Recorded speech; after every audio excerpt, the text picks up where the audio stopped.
Hummingbird লেখিকা তাসমিয়া তাসনিম পিয়া পর্ব ৫৭।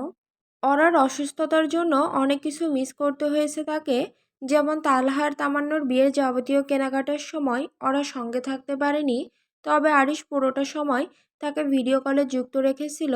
কিন্তু ভিডিও কলে শপিং দেখে কি আর সত্যিকার আনন্দ পাওয়া যায়? না, অরার মন তাতে ভরেনি। তবু কি আর করার ছিল, জোর করেও কোনো লাভ হতো না, কারণ এসব বিষয়ে আরিশ কখনোই তার কথা শোনে না, অন্তত এমন বিষয়গুলোতে তো নয়ই। সন্ধ্যাবেলা খান বাড়িতে চলছে বিয়ের শেষ মুহূর্তের প্রস্তুতি। সারা বাড়িটা চমৎকার করে সাজানো হয়েছে। লাইটিং ও ডেকোরেশনের লোকজন প্রতিটি খুঁটিনাটি ভালো করে পরীক্ষা করে নিচ্ছে। নয়না বসার ঘরে একা বসে আছে। বিয়ে না হওয়া পর্যন্ত এ বাড়িতেই থাকবে সে। তাহলে একটু বেরিয়েছে, কিছু বন্ধুদের দাওয়াত দেওয়া বাকি ছিল, সেই কাজটাই সেরে আসছে। সাভিয়ার তামান্না ঘরে বসে জিনিসপত্র দেখছে, কোন ড্রেসটা কেমন হলো, কোন গয়না বেশি সুন্দর, এসব নিয়েই তাদের আলাপ। ওরা নিজের ঘরেই বসে আছে চুপচাপ। আরিশ তাকে বাইরে যেতে মানা করেছে, বাড়িতে অতিথি আসছে, লোকজন অনেক। আর ওনার কাছে এসব নিয়ে কিছুটা বিরক্তিই লাগে এখনো। আরিশের কিছু কিছু কাজ এখনো সহ্য হয় না তার। বসে বসে বেশ বোরিং লাগছিল ওরার। ঠিক তখনই আরিশের ফোনে একটা কল এলো। ভদ্রলোক ফোনটা ঘরেই রেখে বাইরে গেছেন। ওরা চোখ বুলিয়ে দেখলো ডক্টর সেলিনা আক্তার কল করেছেন। স্বাভাবিকভাবেই কৌতূহলী হয়ে উঠল সে। কলটা রিসিভ করে কথা বলতে বলতে বারান্দা পেরিয়ে এগোতে লাগলো। হ্যালো, মিস্টার খান বলছেন? আমি অরা বলছি। ও আচ্ছা, কেমন আছো তুমি অরা? জি, আগের থেকে অনেকটাই ভালো আছি। ভালো কথা, আলহামদুলিল্লাহ। আচ্ছা শোনো, তোমার জন্য আরেকটা খবর আছে। কি খবর? অরা সিঁড়ির মুখে এসে দাঁড়ায়। ডেকোরেশনের কাজ চলছে, দুটো ছেলে কাজ করছে জোরে সোরে। ডাক্তার বললেন, আমার মনে হয় এই কথাটা তোমাকে বলার চেয়ে তোমার হাজবেন্ডকে বললে তিনি বেশি আনন্দিত হবেন। তবে আমি এখনই শতভাগ নিশ্চিত নই, এজন্য একটা টেস্ট করাতে হবে। ঠিক তখনই আরিশ ওরাকে দেখতে পেয়ে এগিয়ে এলো। সেই ইশারায় জিজ্ঞেস করলো কার সঙ্গে কথা বলছে। ডাক্তার আপু কল দিয়েছেন, আপনার সঙ্গে কথা বলতে চাচ্ছেন। ওরা ফোনটা বাড়িয়ে দিল আরিশের দিকে। আরিশ ফোনটা হাতে নিলেও কথা না বলেই চুপ করে রইল। হঠাৎ তার চোখ আটকে গেল দাঁড়িয়ে থাকা ছেলেগুলোর দিকে। দুজনের একজন ছেলেটা এক দৃষ্টিতে ওরার দিকে তাকিয়ে আছে। তাকানোর ভঙ্গি যেন চেনা। আরিশের মেজাজ মুহূর্তেই বিগড়ে গেল। ফোনটা কেটে পকেটে ঢুকিয়ে রেখে সোজা এগিয়ে গেল ছেলেটার দিকে। 1 সেকেন্ডের ব্যবধানে ছেলেটার কলার চেপে ধরল সে। হিস হিস করে বলল, কি দেখছিস ওভাবে? টাকা দিচ্ছি কাজ করার জন্য, না আমার বইয়ের দিকে কুদৃষ্টিতে তাকানোর জন্য? আরিশের গলার শব্দ আশেপাশে সবকে থামিয়ে দিল। চিৎকার চেঁচামেচি শুনে খানবাড়ির লোকজন যেন ভূত দেখেছে এমন ভঙ্গিতে সিঁড়ির দিকে ছুটে এলো। ওরা তড়িঘড়ি করে আরিশকে থামাতে চেষ্টা করলো। আরিশ প্লিজ ছেড়ে দিন। কিন্তু আরিশ তখন যেন রাগে পাগল হয়ে গেছে। ছেলেটার মুখে ঘুষি মারতে মারতে বলছে, তুই সাহস কি করে করিস রে? সাহস কি করে হয় তোর? সাবিহা, তামান্না, নয়না, তাসলিমা খাতুন সবাই স্তব্ধ। নয়নার চোখ বিস্ময়ে আরো বড় হয়ে গেছে। এই আরিশকে সে কোনোদিন দেখেনি। এরকম উন্মত্ত, বেপরোয়া, সীমাহীন হিংস্র একজন পুরুষকে সত্যি দেখেনি নয়না। আরিশ প্লিজ ছেড়ে দিন। উফ। অরা আরিশের হাত ধরে, কিন্তু আরিশ তার হাত সরিয়ে দেয়। ছেলেটার অবস্থা বেগতিক বুঝে দৌড়ে পালাতে চাইলে অরার গায়ের সাথে ধাক্কা লাগে।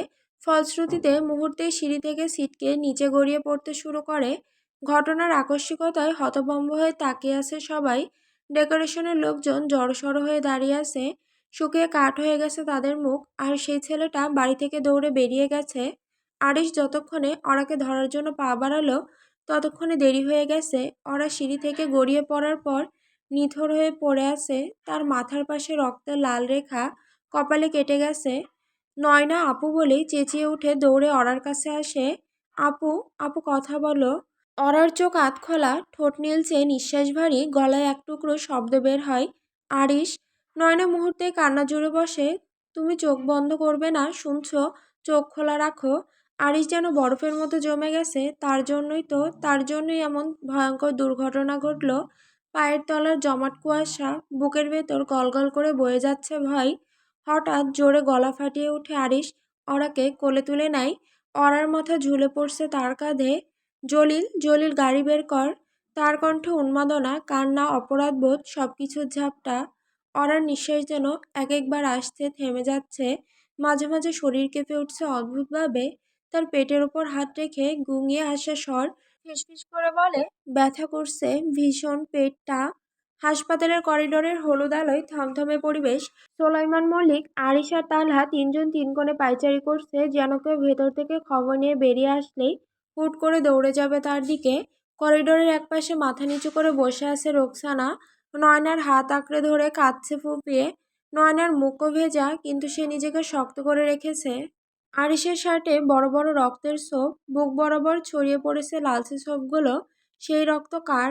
অরার। আর এই ব্যাপারটা যেন সবাইকে ঠান্ডায় জমে যেতে বাধ্য করেছে। সিঁড়ি থেকে পড়ে যাওয়ার পর থেকে রাস্তায় গাড়ির ভেতর ওরা একবারও চোখ পুরো খোলেনি, বারবার শরীর ঝাঁকে উঠেছে আর পেট চেপে ধরে শ্বাস নিতে চেয়েছে। ব্লিডিং হয়েছে থেমে থেমে। তামান্না যতটা পারে রোকসানাকে শান্ত রাখার চেষ্টা করছে।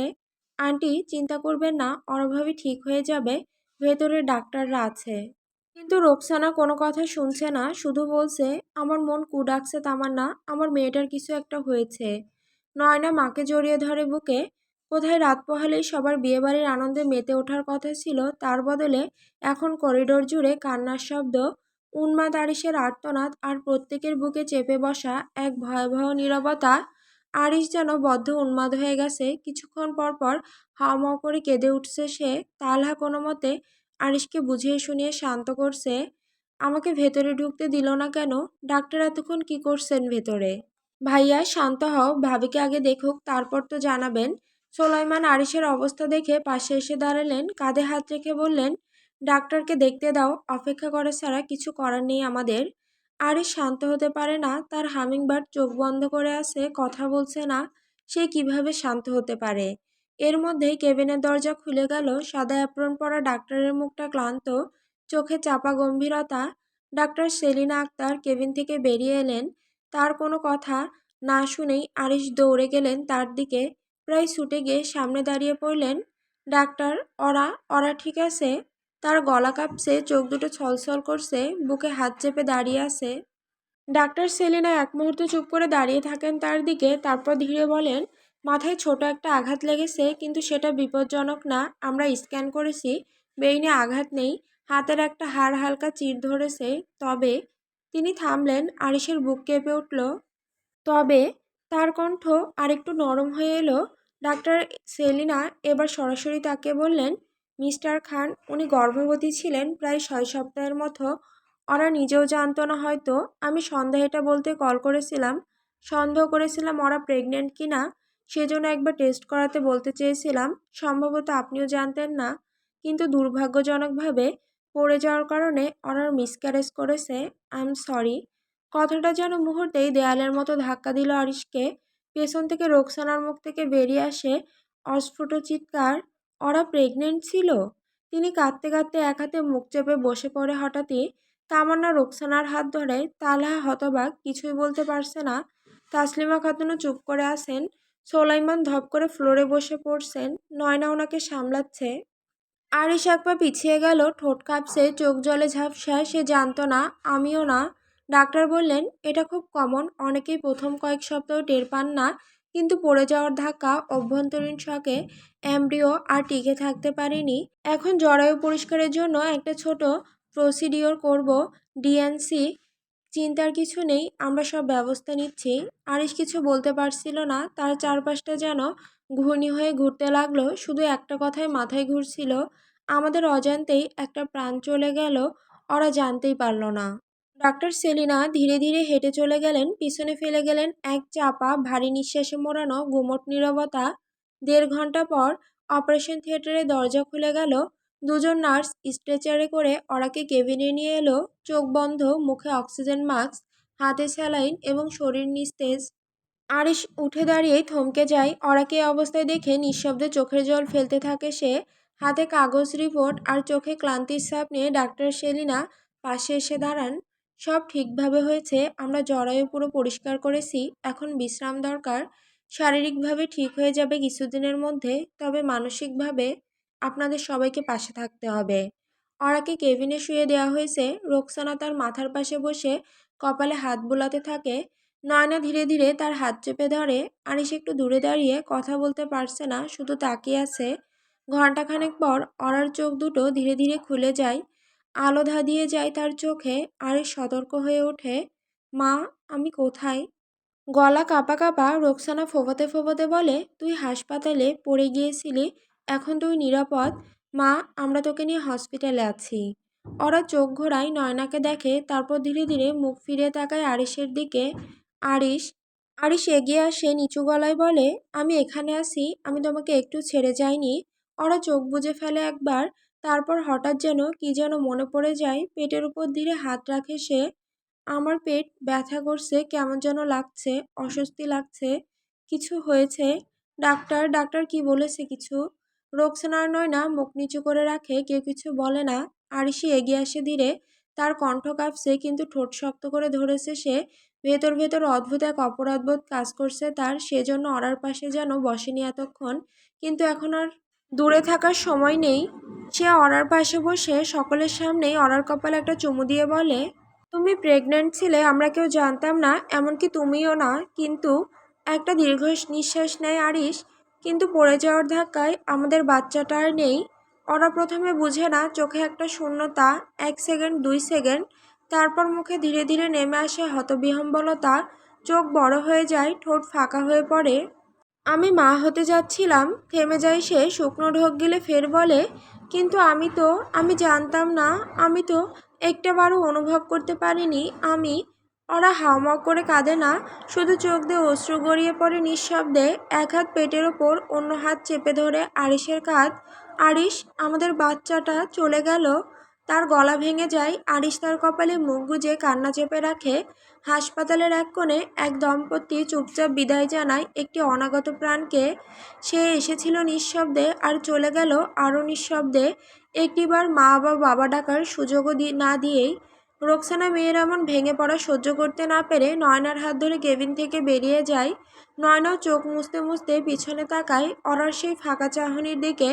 অরার চোখে এক অদ্ভুত শূন্যতা, তার ঠান্ডা চোখে শুধু প্রশ্ন, কি হারালো, কেন হারালো? আরিশ তার মুখের দিকে তাকিয়ে আছে, অরাকে আজ কিভাবে শান্ত করবে জানে না আরিশ। সে নিঃশব্দে অরাকে বুকে জড়িয়ে ধরে। পাখি, আমার পেটে বাচ্চা ছিল, আমি মা হতাম। অরার গলার স্বর জড়িয়ে যাচ্ছে, কথা বলতে গিয়ে যেন গিলে ফেলছে কান্না। আরিশ তার মাথার তালুতে এলোমেলোভাবে চুমু খায়, ঠুকরে ঠুকরে কেঁদে ওঠে।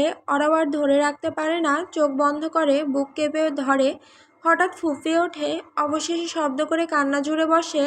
শান্ত হও অরা, যে চলে গেছে তাকে আর ফেরানো যাবে না। আমরা তো কেউ জানতাম না আমরা আবার বাবা মা হতে পারবো, ইনশাল্লাহ। তুমি সুস্থ, এটাই এখন বড় জিনিস। আরিশের কথা শুনে মুহূর্তেই যেন অরার মুখশ্রী বদলে যায়, চোখে বিষণ্ণ দৃষ্টি, ঠোঁট শক্ত করে বলে, আপনার কাছে আমাদের বাচ্চাটা গুরুত্বপূর্ণ ছিল না? আপনি এত সহজে কিভাবে বললেন আবার বাবা মা হতে পারবো? আরিশ স্তব্ধ, কিছু বলার আগে অরা নিজেকে সরিয়ে নেয় তার বুক থেকে। আপনার কথায় মনে হয় এই সন্তানটা শুধু আমার ছিল, আপনি তো বাবা ছিলেন, তাহলে কষ্ট আপনার হবে না? আপনি কি বুঝতে পারছেন আমি কি হারিয়েছি? আরিশ তার দুই গালে হাত রাখে, কোমল গলায় বলে, বাচ্চাটা তো তোমার একার ছিল না ওরা, আমারও ছিল, আমিও কষ্টে আছি অনেক বেশি। তাহলে আপনি তখন কেন শান্ত থাকতে পারেননি? ওই ছেলেটাকে মারতে গেলেন কেন? আপনি থামলে হয়তো এসব কিছু হতো না। অরার গলা ভাঙা ভাঙা, চোখে কান্না, ঠোঁটে দুঃখ, গলায় অভিযোগ। আরিশ কিছু বলতে গিয়েও থেমে যায়, সে জানে তার সেই আগুনে রাগ, অন্য কাউকে অরার দিকে চোখ তুলে তাকানো দেখলে নিজের উপর নিয়ন্ত্রণ হারিয়ে ফেলা, এসবই অরার জীবনে বিষ হয়ে দাঁড়িয়েছে। সে তো চেষ্টা করলেও নিজের স্বভাব বদলাতে পারেনি। অরা, আমি না, প্লিজ, আপনি কিছু বলবেন না। আপনার পাগলামি, আপনার সহ্যহীনতা আমাকে আজ এই জায়গায় নিয়ে এসেছে। আপনার আচরণের কারণেই আজ আমার বুক খালি। আমি তাকে কখনো অনুভব করতে পারিনি, আর এখন সে নেই। ওরা যেন পাগলের মতো কাঁদতে শুরু করে, এদিক ওদিক তাকে বিছানায় উঠে বসার চেষ্টা করে। আরিশ জড়িয়ে ধরতে গেলে বারবার ঠেলে দূরে সরিয়ে দেয়। ছোবেন না আমাকে, আপনার জন্যই সব কিছু শেষ। অতিরিক্ত উত্তেজনায় দুর্বল শরীর আর ক্ষয়ে যাওয়া শক্তিতে হঠাৎ জ্ঞান হারিয়ে ফেলে ওরা। আরিশ আঁতকে উঠে তাকে আঁকড়ে ধরে। ওরা ওরা প্লিজ চোখ খোলো, ডাক্তার, কেউ আছেন, প্লিজ, ওর কিছু যেন না হয়। আরিশ চিৎকার করে ওঠে, কেবিনের দরজায় ধাক্কা দিয়ে নার্স ছুটে আসে, পেছনে ডাক্তার সেলিনা আক্তার। বিপি একদম নিচে, পালস ইরেগুলার, স্যালাইন আরও দাও, ওকে নিচু করে শুয়ে দাও, অক্সিজেন মাস্ক। ডাক্তার সেলিনা দ্রুত অরার চোখের পাতা তুলে চেক করেন। আরিশ চুপচাপ দাঁড়িয়ে থাকে বিছানার পাশে, তার হাতে অরার হাত ঠান্ডা হয়ে গেছে। ডাক্তার নার্সের উপস্থিতিতেই সে একবার অরার কপালে চুমু খেয়ে শুধু ফিসফিস করে বলে, তুমি চোখ খুলছো না কেন পাখি? আমার উপর যত রাগ সব ঝাড়ো, কিন্তু চোখ খোলো প্লিজ। ঘড়ির কাঁটা যেন আর এগোয় না। রোকসানা চেয়ারে বসে ঠান্ডা হয়ে যাওয়া হাত দুটো জড়িয়ে ধরে। নয়না জানালার পাশে চুপচাপ দাঁড়িয়ে, একবারও চোখের জল মুছছে না। তালহা শুধু পাশে দাঁড়িয়ে আরিশের পিঠে একবার হাত রাখে, কিন্তু আরিশ কাঁপা কাঁপা গলায় বলে, আমার জন্য সব কিছু হয়েছে তাই না তালহা? না ভাইয়া, তাকদিরে যা লেখা থাকে তাই হয়। তুমি নিজেকে অপরাধী না ভেবে এখন শক্ত হও, ভাবিকে সামলাতে হবে। আরিশ মাথা নাড়ে কেবল, চোখে তার জল।